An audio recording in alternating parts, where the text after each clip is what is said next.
کی زیارت کی ہو اور خود نواسہ رسول ہو، خود نواسہ رسول ہو اور دین کی خاطر آپ کی آنکھوں کے سامنے آپ کا سارا خاندان قربان ہو چکا ہو، اب آپ تلبیح کیوں نہیں پڑھ رہے؟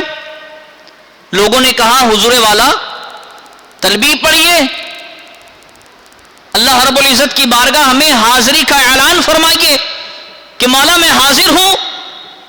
تو آپ فرماتے ہیں کہ جناب زین العابدین کو اس بات سے ڈر لگتا ہے، اس بات سے خوف آتا ہے۔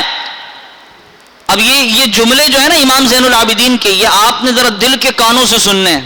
امام زین العابدین فرماتے ہیں کہ زین العابدین کو اس بات سے خوف آتا ہے کہ زین العابدین اپنی زبان سے یہ کہے کہ لبیک اللہم لبیک، اے اللہ میں حاضر ہوں، اے میرے مولا میں حاضر ہوں، تیری بارگاہ میں عمرہ کرنے آ رہا ہوں، اور آگے سے رب کی طرف سے جواب یہ آ جائے کہ زین العابدین ہمیں تمہاری حاضری قبول نہیں ہے، تو اس بات کے ڈر سے میری زبانوں پر لبیک اللہم لبیک کے الفاظ کلمات آ نہیں رہے۔ گرامی قدر بات یہ ہے، پھر لوگوں نے فورس کیا، انسسٹ کیا، نہیں آپ نے تو پڑھنی، یہ تو واجب عمل ہے، احرام کی بات اور نہ پڑھیں گے تو آپ کو دم دینا پڑے گا، یہ تو شریعت کا مسئلہ ہے۔ ٹھیک ہے، خوف خدا اپنی جگہ، لیکن یہ تو شریعت کا مسئلہ ہے، آپ کو پڑھنا پڑے گا۔ اب شخصیت کون ہے؟ زین العابدین، جن کی فضیلت ابھی میں بتا چکا ہوں۔ آپ نے سواری پر سوار ہونے کے بعد پڑھا لبیک اللہم لبیک، اور جب یہ پڑھا تو آپ بے ہوش ہو کر پہلے گھوڑے کی پشت پہ گرے اور پھر زمین پر تشریف لے آئے۔ یہ خوف خدا۔ اچھا، کیا امام زین العابدین رضی اللہ عنہ کو یہ معلوم نہیں تھا کہ یار میری جو رگیں ہیں، میری جو نسیں ہیں، ان میں جو بلڈ سرکولیشن کر رہا ہے، جو خون دوڑ رہا ہے، یہ کسی عام ہستی کا نہیں ہے، بلکہ یہ تو حضور خاتم الانبیاء کا ہے، اور کسی عام ہستی کا نہیں ہے، یہ تو جنتی نوجوانوں کے سردار کا خون ہے، امام حسین کے خون تھے نا؟ کیا آپ کو یہ معلوم نہیں تھا؟ لیکن امت کو سکھانے کے لیے، امت کی تعلیم کرنے کے لیے کہ دیکھو کسی گمان میں مت رہنا، کسی اس خیال میں مت چلے جانا کہ ہم لنگر کھانے کھلانے والے ہیں، کہ ہم ہمیشہ 11ویں اور 12ویں کی محفلیں سجاتے ہیں تو بس اس بات پر تمہیں جنت مل جائے گی۔ زین العابدین نے سارا گھر اللہ کی راہ میں قربان کیا ہے۔ اس گمان میں مت رہنا کہ ہم تو اتنے بڑے ہو گئے کہ ہم تو فلاں علامہ فہامہ مفتی اور ہم تو 5 وقت کی نماز پڑھتے ہیں۔ زین العابدین نے سارا گھر قربان کیا ہے، زین العابدین نے کئی صحابہ کی زیارت کی ہے، زین العابدین کی رگوں میں امام عالی مقام کا خون دوڑتا ہے، زین العابدین کی رگوں میں امام الانبیاء حضور خاتم النبیین کا خون دوڑتا ہے۔ اس گمان میں مت رہنا کہ تم نے 11ویں کی ہے یا تم نے 12ویں کی ہے تم جنت میں چلے جاؤ گے۔ خوف خدا تمہیں اس وقت بھی رکھنا پڑے گا کہ جب جس مقام پر زین العابدین آ کر خوف خدا رکھتا ہے۔ جی جناب، تو یہ جتنے بھی بزرگان دین ہیں، ان سب نے جو عمل فرمایا ہے وہ امت کی خیر خواہی اور بھلائی کے لیے، کہ امت سیکھ جائے، امت سیکھ جائے، کچھ امت کو مل جائے۔ لیکن افسوس، صدہا افسوس، افسوس کروڑ بار، سینکڑوں بار، ہزاروں بار افسوس کہ ہم نے اگر کچھ سیکھا تو وہ یہ کہ عشاقان مصطفیٰ کی پہچان اگر ہے تو وہ حضور علیہ الصلوۃ والسلام کی 12ویں ہے۔ عشاقان مصطفیٰ کی اگر کوئی پہچان ہے تو وہ 11ویں ہے۔ ٹھیک ہے، اگر کوئی 12ویں کر رہا ہے تو وہ ہمارے سروں کا تاج ہے، کیونکہ وہ 12ویں کر رہا ہے، ہم بھی کرتے ہیں اور کرنی بھی چاہیے، کیونکہ حضور خاتم الانبیاء صلی اللہ تعالی علیہ وسلم نبی الملاحم، جنگوں والے نبی کی آمد کا مہینہ ہے، اس کو تو منانا چاہیے۔ کوئی 11ویں کر رہا ہے زور و شور کے ساتھ منانا چاہیے کہ بھائی 11ویں ہے، حضور غوث پاک آپ نواسہ رسول ہیں، آپ کا مبارک مہینہ ہے، 11ویں بھی کرنی چاہیے. لیکن اسی پہ اکتفا کر لینا کہ بس ہم 11ویں کر لیں گے اور 12ویں کر لیں گے اور جنت ہم پر واجب ہو جائے گی، یہ ضروری نہیں، یہ ضروری نہیں. جی جناب، اب یہ تمہیدی جملے میرے کہ ہم ان بزرگوں کی سیرت لکھی اسی لیے جاتی ہے کہ ہم جیسے گناہگار لوگ اس پر عمل کرنے کی کوشش کریں. اور اس پر اگر آپ یوٹیوب پر سرچ کریں گے تو ہمارا پورا کلپ موجود ہے مقصد اور انتظام پر، کہ نبی علیہ الصلوۃ والسلام کیوں دنیا میں تشریف لائے تھے اور کیا مقصد تھا اور ہماری زندگی کا انتظام چلانے کے لیے کیا چیزیں ضروری ہیں، یہ سارا لیکچر موجود ہے.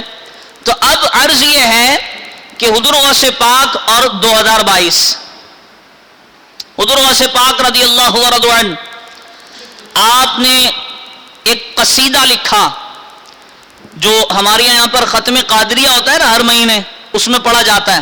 اس میں ایک لائن ہے، آپ فرماتے ہیں درست العلم، میں نے علم حاصل کیا، میں نے علم حاصل کیا، درست العلم. اب ہمارے لوگ علم سے ہی دور ہوتے چلے جا رہے ہیں. درست العلم حتی صرت قطبا، میں نے علم حاصل کیا یہاں تک کہ اللہ نے مجھے مرتبہ قطبیت پر فائز کر دیا. نہیں، میں نے اتنا علم حاصل کیا، قطب ہونے کے لیے ضروری ہے، حضور غوث پاک فرما رہے ہیں قطب ہونے کے لیے ضروری یہ ہے کہ علم حاصل کرو. لیکن ہمارے یہاں اگر کوئی حضور غوث پاک کا مرید ہو جائے تو اس کے لیے اتنا ہی کافی ہو جاتا ہے کہ میں غوث پاک کا مرید ہوں، اتنا ہی کافی ہو جاتا ہے کہ میں غوث پاک کا مرید ہوں. کافی ڈیٹیل ہم نے پچھلے جمعہ عرض کر دی کہ صرف مرید ہونے سے کام نہیں بنتا.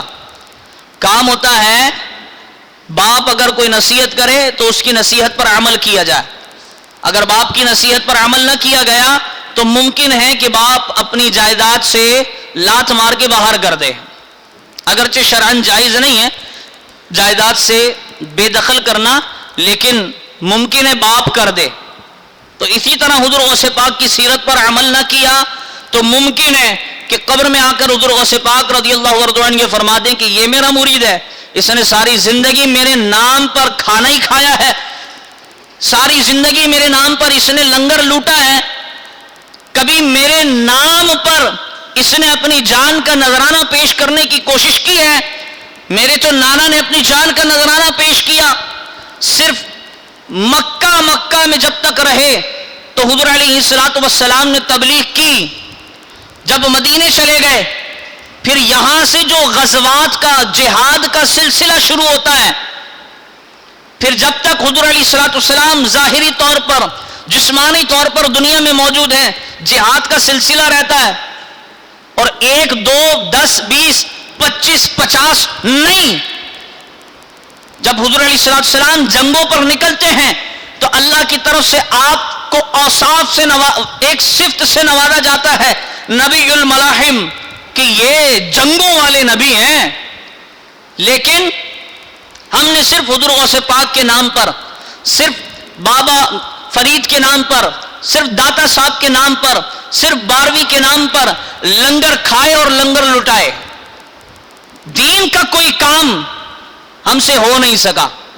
جو آیت مقدسہ میں نے پڑھی، کنتم خیر امت اخرجت للناس، کہ تم بہترین امت ہو، تم بہترین امت ہو جو لوگوں کی ہدایت کے لیے بھیجی گئی ہے، جو لوگوں کی ہدایت کے لیے اس دنیا میں آئی ہے.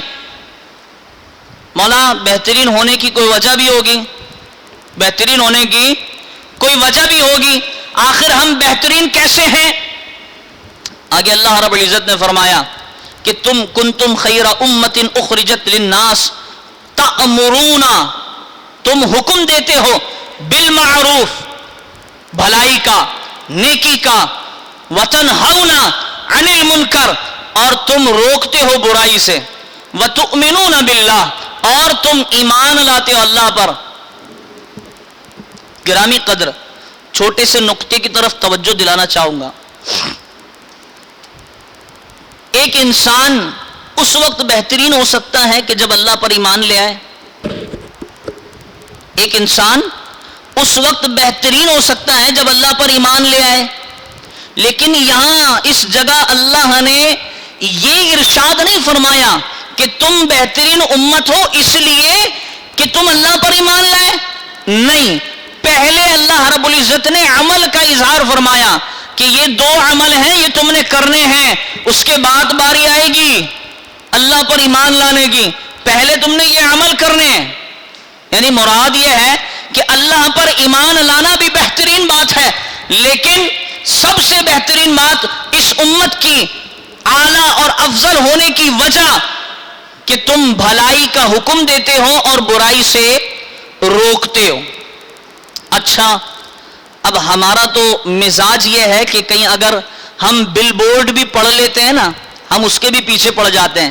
اگر کچھ غلط یا ناجائز یا ایسی کوئی حرکت لکھی ہو تو آج اس آیت کے انتخاب کی وجہ یہ ہے کہ آج کل کے 2022 کے پیران اعظام اور دیگر مشائخ جو حضور علیہ الصلوۃ والسلام کی غلامی کا پٹا اپنے گلوں میں ڈالے ہوئے ہیں اور امت کو صحیح راستے کی طرف لے جا رہے ہیں، ان سے ہمارا کلام نہیں۔ ہمارا کلام ان لوگوں سے اور ان لوگوں کے مریدوں سے کہ جناب آج کل کے پیروں کا انداز تبلیغ کیا ہے، آج کل کے پیروں کا انداز زندگی کیا ہے۔ کہتے ہیں کہ جناب ہمارے پیر صاحب تو مدینے میں نماز پڑھتے ہیں، ہمارے پیر صاحب تو بغداد میں نماز پڑھتے ہیں، ہمارے پیر صاحب